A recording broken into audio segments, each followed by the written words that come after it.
Alors maintenant, je vais en inviter pas un, mais je vais en inviter deux. C'est Daviane et Alexandre. Alexandre, est-ce que tu as rencontré Jésus personnellement? Oui, amen. Est-ce que tu crois qu'il est le Fils de Dieu? Oui, oui. Est-ce que tu crois qu'il est mort à la croix pour toi? Bien sûr, il a tout accompli. Sur la base de ta confession de foi, je te baptise au nom du Père, du Fils et du Saint-Esprit.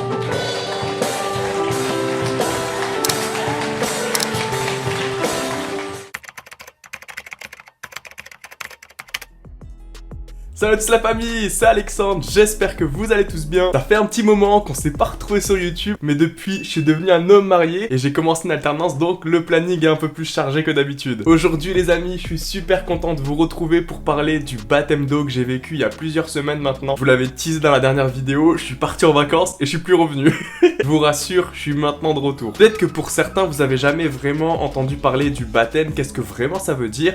Vous inquiétez pas, je vais tout expliquer dans cette vidéo. Pour ma part, j'ai vraiment eu un accompagnement complet de mon église et vraiment je remercie Dieu parce que ça a été vraiment un moment où j'ai pu vraiment me construire une foi solide et vraiment grandir spirituellement, et j'ai pu aussi rencontrer des frères et sœurs et on a pu échanger sur plusieurs thématiques et c'était vraiment un moment que j'ai kiffé. Alors dans un premier temps, vous allez peut-être vous poser cette question, mais qu'est-ce que le baptême? Et c'est totalement légitime en soi. Le mot baptême a pour origine le mot grec baptizo qui signifie plonger ou immerger. Le baptême en soi, c'est l'action de plonger le corps par immersion dans l'eau. C'est un acte que les chrétiens croyants en Jésus-Christ font pour montrer qu'ils vont le suivre, et cela symbolise la nouvelle naissance du chrétien. L'immersion dans l'eau, je tiens à le préciser, ça représente aussi la mort de notre ancien nous, et quand on ressort de l'eau, en fait, c'est limite une vie nouvelle qui s'offre à nous aux côtés du Seigneur. Déjà, pourquoi est-ce que j'insiste sur le mot immersion? On peut voir déjà que dans l'Ancien Testament, le baptême déjà a un sens très profond. L'apôtre Paul dira dans Romains 6,3: ne savez-vous pas que nous tous qui avons été baptisés pour être unis à Jésus-Christ, nous avons été baptisés en étant associés à sa mort. L'engloutissement par les eaux dans l'Ancien Testament, ça symbolise le péché, la mort. On le voit dans l'histoire du déluge quand l'eau inonde complètement la terre, ou bien encore quand Moïse va traverser la mer Rouge avec le peuple hébreu et qu'il y a Pharaon qui va être englouti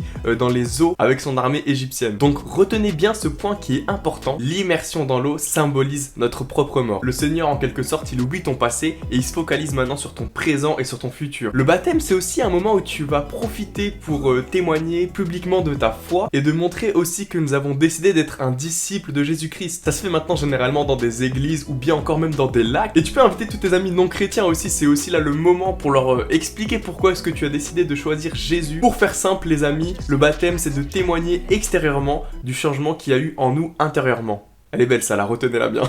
Maintenant on va répondre à la question, pourquoi se faire baptiser? Vous êtes d'accord avec moi? Pour les chrétiens, Jésus est le modèle parfait. Quand il est venu sur cette terre, vous m'avez déjà entendu le dire plusieurs fois, il a tout accompli. Il nous a montré en soi l'exemple à suivre. Et si nous nous baptisons, c'est tout simplement pour suivre son exemple. Avant même que Jésus commence son ministère, vous le savez peut-être, il s'est fait baptiser par Jean-Baptiste. Comprenez-le, en soi Jésus n'avait pas besoin du baptême parce qu'il était déjà parfait, mais il nous a voulu en fait nous montrer l'exemple à suivre. Et j'aimerais insister sur ce point-là aussi, le baptême c'est pas une tradition d'église, en fait c'est un ordre de Jésus. Vous connaissez sûrement peut-être ce passage dans Matthieu 28-19 qui dit allez donc auprès des gens de toutes les nations et faites d'eux mes disciples, baptisez-les au nom du Père, du Fils et du Saint-Esprit. J'aimerais juste apporter une petite précision. Il ne faut pas se baptiser par obligation. Construisez-vous d'abord une base et une foi solide les amis. Attention, je suis pas en train de dire qu'il faut être parfait avant de se baptiser. Seul Jésus est parfait les amis, qu'on soit d'accord. Prenez cette décision de vous-même. La foi c'est quelque chose qui est personnel. Pas parce qu'on te dit va te baptiser qu'il faut se baptiser par obligation. Si toi tu n'as pas envie, ne le fais pas. Je pense qu'à l'heure d'aujourd'hui, pour être sincère, il y a encore des gens qui se baptisent par obligation. Et je pense que clairement, c'est pas une bonne chose. On connaît du coup les personnes qui sont nées dans une famille chrétienne et t'as limite pas le choix, on te l'impose en fait. J'aurais envie de vous dire à toutes ces petites familles, laissez Dieu conduire les choses, faites-lui confiance. N'imposez rien du tout, simplement priez pour votre fils, pour votre cousin, pour votre tante, pour votre père, enfin je sais pas, priez pour cette personne-là. Je suis sûr d'une chose les amis, c'est que la prière sera plus efficace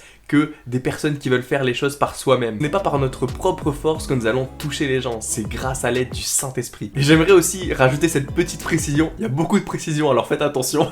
Ce n'est pas l'action du baptême qui sauve, c'est l'engagement. C'est comme un mariage en fait, et je peux vous le témoigner, je l'ai vécu il y a pas longtemps. Quand tu te maries, tu aimes la personne avant de te marier. Bah le baptême c'est pareil en fait. Tu as déjà accepté Jésus dans ta vie, mais tu vas le montrer publiquement. J'ai envie de vous dire, la religion c'est quelque chose de personnel, ça appartient à vous en fait. Avant tout c'est même pas une religion qu'on doit vivre, c'est plutôt une relation. Enfin pour conclure la partie explication, j'aimerais vous partager ce verset dans Romains 6,4 qui dit par le baptême nous avons été mis au tombeau avec lui pour être associés à sa la mort, afin que tous comme le Christ a été ramené d'entre les morts par la puissance glorieuse du Père, nous aussi nous vivons d'une vie nouvelle. Ce verset en fait il résume tout ce que je viens de vous dire. Il y a une chose que j'ai envie de partager avec vous, vous raconter en fait mon expérience, vous expliquer ce qui m'a amené à me faire baptiser une seconde fois. Comme je viens de vous le faire comprendre à l'instant, je me suis déjà fait baptiser quand j'étais petit parce que mon père était de confession catholique et vous le connaissez, quand t'es catholique, il faut que tu te fasses baptiser quand t'es petit. Après m'être converti et avoir donné ma vie à Dieu il y a plusieurs mois maintenant, je me suis renseigné sur ce que était vraiment le baptême et de comprendre vraiment sa signification. Et à ce moment-là en fait je me suis rendu compte que mon baptême d'enfant n'avait pas réellement de signification pour moi. D'ailleurs après avoir lu la Bible, je me suis rendu compte en fait que le baptême d'enfant n'est jamais évoqué et ça a vraiment pris un sens pour ma part en fait. Le baptême, comme je le disais tout à l'heure, c'est un engagement avant tout personnel. Or quand nous sommes des enfants, on n'a pas conscience du bien et du mal. Moi Alexandre, à l'âge de 3 ans, c'est pas moi qui ai décidé de reconnaître Jésus en tant que Seigneur et Sauveur et de le suivre jusqu'à la fin de ma vie. La preuve, j'ai envie de vous dire, après j'ai vécu 17 ans sans lui. Là je suis juste en train de vous donner mon avis personnel, je tiens à le préciser, s'il y en a qui pensent différemment, je le respecte totalement. Juste j'aime bien me baser sur les écrits bibliques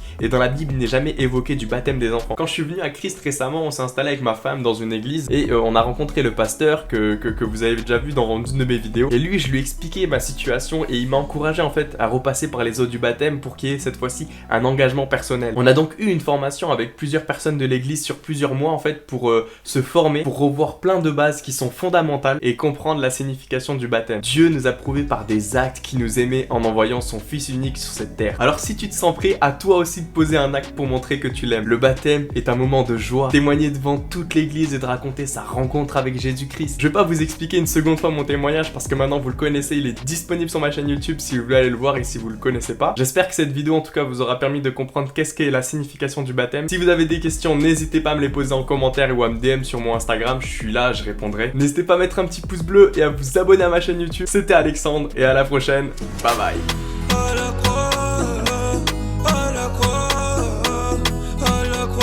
Il